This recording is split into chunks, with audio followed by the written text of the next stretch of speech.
I'm seeing some open bays around the perimeter, and then I'm seeing planks that are nailed down over the joist bays here in the center of the floor. Do we have to pull all these nails and pull up the planks? We are not going to pull up all the boards. We're going to pull up 1 or 2 boards, and we're going to blow in loose insulation under the boards.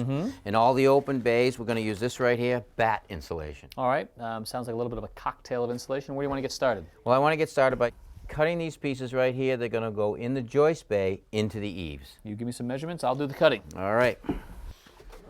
For our first measurement, it'll be the length. I'll hook the tape on the outside of the outside wall and measure to the inside of this joist is 29 inches. Next measurement will be the width. Our joists are 12 inches on center, so cut them 10 and a half, 11 inches. And for the width, the bat actually comes perforated in 4 areas, which means I can just tear off the last one, and it leaves me with 11 inches.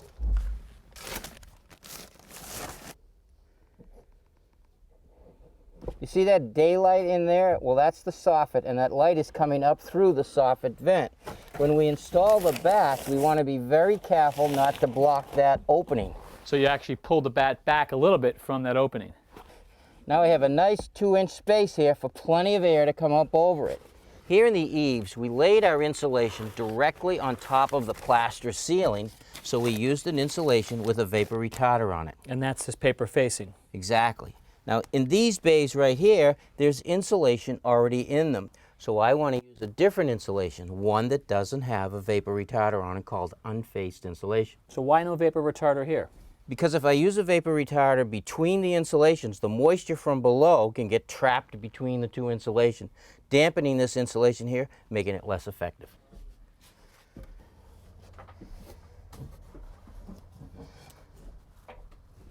Now the insulation that we placed in between the bays is 6-inch R19 insulation.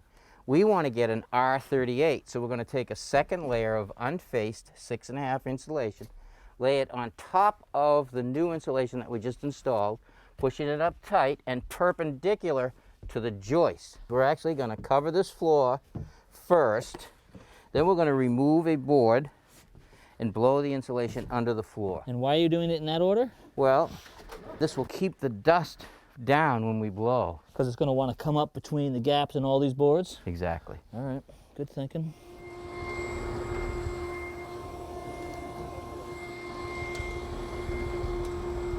Each bag of this blown-in fiberglass insulation covers about 30 square feet when we dense pack it into the floorboards like we're doing. I'm going to measure. I want to measure about 3/4 of the distance into the bay. Pull the hose out, push it back in. Now I'm going to turn the blower on, and that will blow the insulation into the cavity.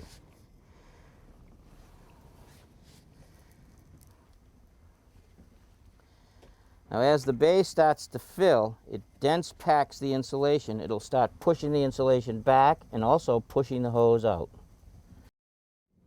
You can actually see the hose coming out on its own, so that tells me that the insulation is being packed in there just right.